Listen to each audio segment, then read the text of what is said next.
Assalamualaikum warahmatullahi wabarakatuh.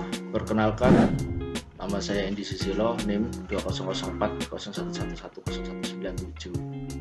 Nah, pada kesempatan kali ini kita akan membahas tentang problem solving. Nah, bagaimana sih problem solving? Apa sih itu konsep dari problem solving? Kita akan bedah di sini. Tentunya di kehidupan saat ini kita tidak terlepas dari yang namanya masalah. Meski mau baik dari masalah pribadi, dari masalah pekerjaan kita gitu, kita tidak akan terlepas dari hal-hal tersebut gitu. Pada kesempatan kali ini kita akan membahas dari bukunya 21 Century Skill Problem Solving, Defining the Concept dari MD Mehdi Rahman dalam Asian Journal Interdisciplinary Research. Nah, kita akan membedah, mengulik problem solving melalui beracuan pada karya dari Mehdi Rahman tersebut. Baik, apa sih itu problem solving? Kita harus mengenal dulu bagaimana pengetahuan dan keterampilan yang dibutuhkan untuk bertahan dalam menghadapi dunia yang serba cepat dan serba mudah ini. Pengetahuan dan keterampilan yang akan menjadi usang ketika kita harus menggunakannya di kehidupan nyata. Bahwasanya pengetahuan yang kita peroleh dari dunia pendidikan kah, dari dunia pengalaman-pengalaman kita kah, apakah kita mampu mengaplikasikan di dunia kerja ataupun di dunia kehidupan nyata gitu. Nah, tentang berbagai upaya dalam menjalani kehidupan yang sukses, yang bergerak cepat dan serba mudah ini, ya kan? Kita harus mencapai dalam beberapa keterampilan penting. Jadi istilahnya kita harus memiliki suatu keterampilan yang dapat membawa kita menuju perubahan yang lebih baik dari keadaan kita sebelumnya. Baik, istilah dari 21 Century Skill, seperangkat luas dari pengetahuan, keterampilan, kebiasaan, dan karakter yang penting untuk menjalani kehidupan yang sempurna. Keterampilan ini apa saja sih keterampilan ini gitu? Oke. Menurut Binkley dalam jurnal ini disebutkan bahwasannya terdapat 4 kategori. Terdapat 4 kategori dalam keterampilan yang harus kita miliki. Yang pertama adalah way of thinking, cara berpikir. Ya, ini. Yang kedua ada cara kerja atau ways of working. Yang ketiga adalah tools of working. Yang keempat adalah kehidupan di dunia, life working. Baik, kita akan bedah satu persatu dulu ya. Bagaimana sih cara berpikir itu? Cara berpikir ini berfungsi ketika kita mendapatkan suatu permasalahan yang harus kita selesaikan dengan otak kita, dengan kognisi kita, dengan cara berpikir kita. Kreativitas dan inovasi merupakan dua hal yang saling berkaitan dalam suatu pemecahan masalah gitu. Selanjutnya adalah cara kerja. Bagaimana secara kerja seseorang? Yang pertama adalah komunikasi. Kita harus bisa menjalin komunikasi untuk memecahkan setiap permasalahan yang ada di lingkungan di sekitar kita. Yang kedua adalah kolaborasi. Ya, sekalipun kita adalah seorang individu, kita kerja sebagai individu, kita tetap butuh koneksi untuk bisa menyelesaikan permasalahan individu yang kita alami gitu. Terlebih di dunia kerja ya. Terlebih di dunia kerja. Di dunia kerja tidak mungkin kita bekerja sendirian, itu hal yang cukup tidak mungkin ya. Karena kita pasti akan terafiliasi dengan orang-orang di sekitar di lingkungan kerja untuk menyelesaikan suatu tugas misalnya. Selanjutnya adalah tools of working, alat untuk bekerja apa di dunia seperti ini, di 21 century, di abad 21, yakni adalah perkembangan teknologi yang pesat. Dengan perkembangan teknologi yang pesat, kita bisa menggunakannya sebagai alat untuk memecahkan permasalahan. Selanjutnya adalah hidup di dunia. Life in the world atau hidup di dunia ini, kita ini berbicara dengan konsep bukan dengan konsep individual lagi. Kita berbicara dengan konsep yang lebih luas gitu. Sebagai seorang warga negara, sebagai seorang warga negara yang hidup di dunia, tentu harus memiliki jenjang karir yang bagus gitu, yang bagaimana strategi kita dalam mencapai goals di karirnya kita, seperti itu. Pemecahan masalah ini tidak bisa dihindari ya dalam kehidupan manusia dan sangat penting bagi keberlangsungan hidup manusia.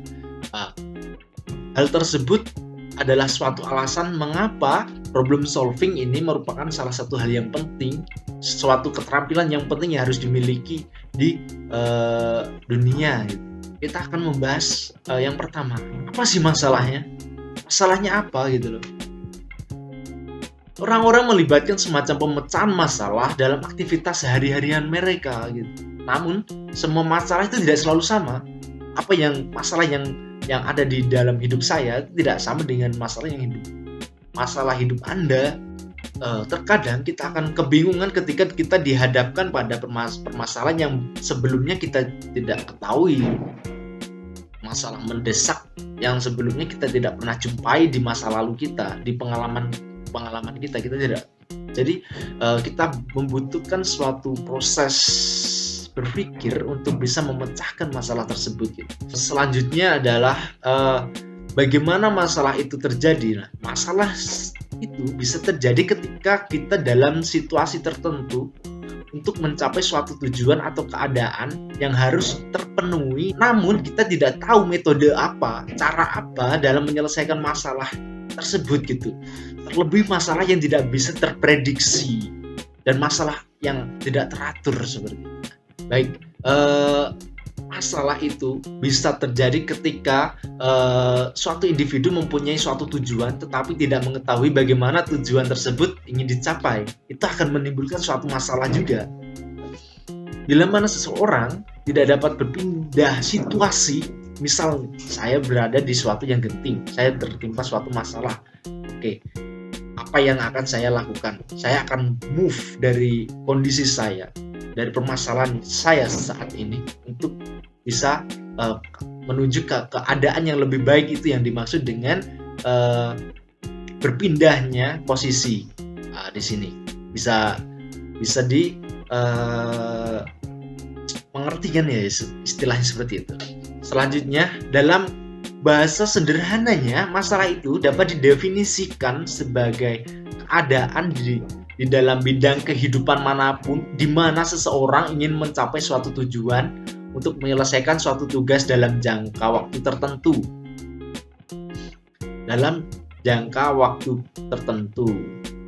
Artinya di sini ada gap waktu sebelum masalah itu kadaluarsa gitu. Ketika masalah udah kadaluarsa ya kita berarti tidak bisa menyelesaikan masalah tersebut. Lalu bagaimana sih konsep? Kita kan tadi di awal sudah kita singgung. Bagaimana sih konsep dalam pemecahan masalah ini, strategi kita dalam menyelesaikan setiap permasalahan yang datang bahkan bertubi-tubi seperti itu. Bagaimana cara kita survive dari permasalahan itu? Gini, permasalahan itu juga bisa disebut sebagai konsep kognitif, proses kognitif yang berfokus pada pencapaian suatu tujuan, di mana seseorang itu ketika tidak mengetahui teknik atau metode cara menyelesaikan masalah tersebut. Hal tersebut terciri pada empat makna. Yang pertama kognitif. Kenapa seseorang tidak bisa menyelesaikan masalah? Yang pertama kognitifnya, di mana seseorang itu tidak akan terjadi masalah pada proses kognitif, cara berpikirnya. Selanjutnya adalah proses mencalan permasalahan yang mengandung perhitungan intelektual. Hal ini melibatkan penerapan beberapa tindakan yang representatif intelektual sehingga menciptakan representasi intelektual baru. Istilahnya seperti ini. Ketika kita mendapatkan suatu permasalahan yang mana kita sendiri sudah paham terkait dengan masalah tersebut. Nah, namun dengan ketika kita mengetahui dan ingin mencapai tujuan kita mempresentasikan apa yang kita punya untuk membuat presentatif yang lebih baru. Artinya kita mendapatkan suntikan intelektual yang baru dari permasalahan tersebut gitu. Selanjutnya adalah pemecahan masalah yang terarah. Jadi untuk mencapai suatu tujuan kita harus melibatkan proses-proses yang istilahnya itu berpola, berprogres, tidak semena-mena. Artinya kita tidak ujuk-ujuk bisa menyelesaikan masalah. Nah, itu akan terjadi permasalahan lainnya ketika kita mengambil jalan instan.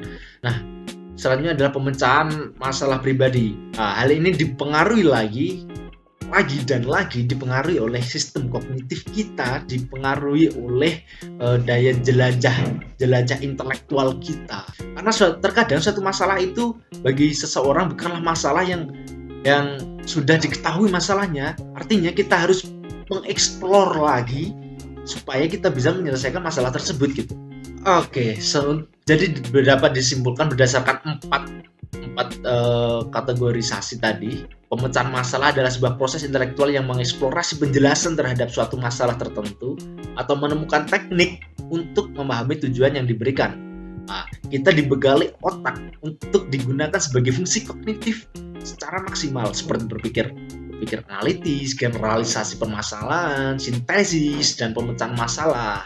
Nah, yang melibatkan fitur-fitur seperti berpikir kritis dan pengambilan keputusan dan berpikir reflektif. Itu ada 3.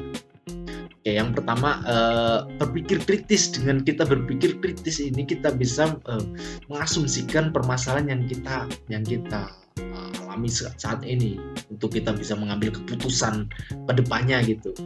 Berpikir reflektif. Ini istilahnya kita mendapatkan masalah yang mendadak, mendesak gitu. Kita harus bisa bagaimana kita survive dalam jangka waktu dekat gitu, supaya tidak berlarut-larut dalam masalah yang sama. Seperti itu. Selanjutnya adalah keterampilan observasi dalam pemecahan masalah. Keterampilan observasi ini penting. Bagaimana kita memandang suatu lingkup permasalahan itu berdasarkan hal-hal yang kita lihat, yang kita bisa dengar dari orang lain. Kita bisa sharing dan sebagainya untuk menyelesaikan permasalahan kita. Nah, observasi ini adalah kemampuan intelektual utama. Ini berdasarkan Miller 94 yang ada di dalam jurnalnya Mehdi ini tadi. Observasi ini lebih dari sekedar melihat loh sebenarnya.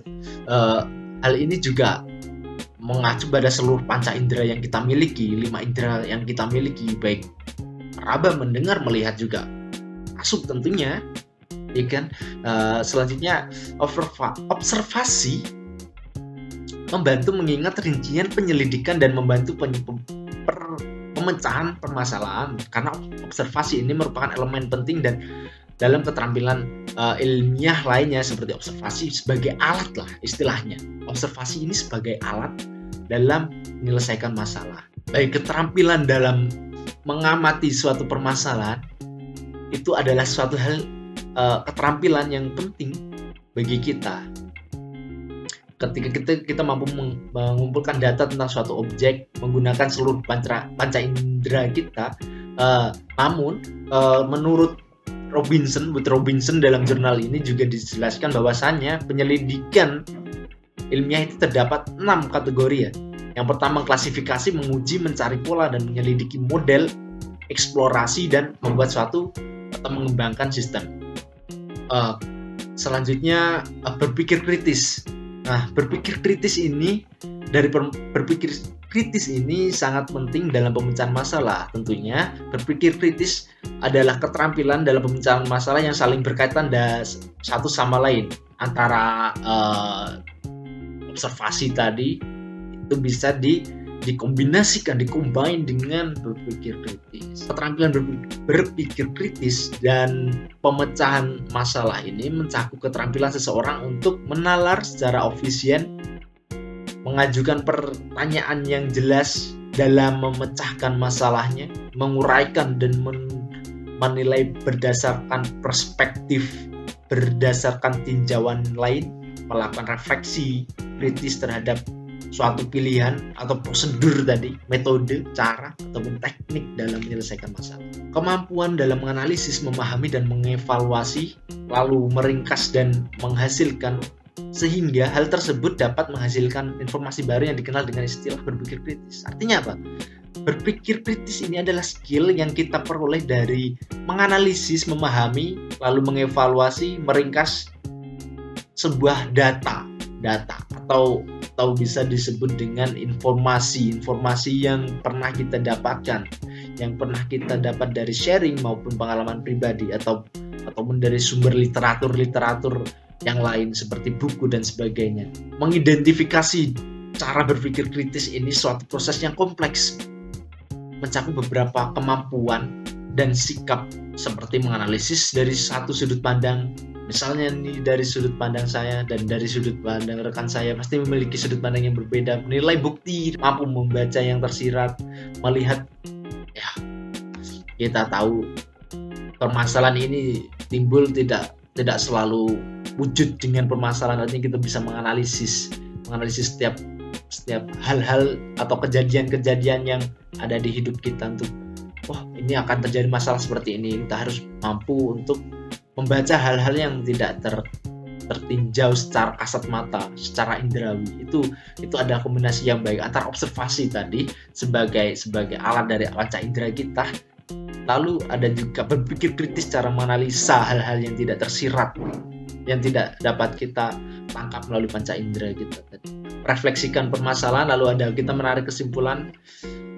Ya, setiap permasalahan kita akan memecahkan dengan kesimpulan untuk sebelum pada akhirnya kita mengambil keputusan dan menyajikan secara representatif yang jelas sehingga dapat memuaskan pihak lain. Artinya kita sebagai misal di lingkungan pekerjaan, kita harus mempresentasikan permasalahan yang ada sehingga pihak lain pun dapat mengerti apa yang kita inginkan gitu. Solusi yang kita dapatkan itu tidak sia-sia sehingga dapat diterima oleh atasan misalnya. Oke, selanjutnya adalah keterampilan berpikir kritis ini dibagi menjadi 6 subbab ya. Yang pertama adalah keterampilan mengkonseptualisasikan, artinya kita membutuhkan suatu konsep yang jelas, penilaian logis. Setelah kita melakukan konsep, kita menilai konsep kita itu secara logis, bisa berdasarkan sudut pandang kita maupun sudut pandang orang lain seperti itu. Selanjutnya adalah mengaplikasikan. Nah ini adalah hal yang penting. Ketika kita bisa mengeksplor permasalahan, belum tentu kita bisa mengaplikasikan metode atau teknik-teknik tadi. Makanya ini menjadi hal yang cukup penting menurut saya untuk bisa menyelesaikan permasalahan. Ya, kurang lebih itu tadi adalah penjelasan ringkas dari saya terkait dengan problem solving. Mungkin bisa untuk lebih jelasnya bisa meninjau jurnalnya secara langsung. Ya, sekian dan terima kasih.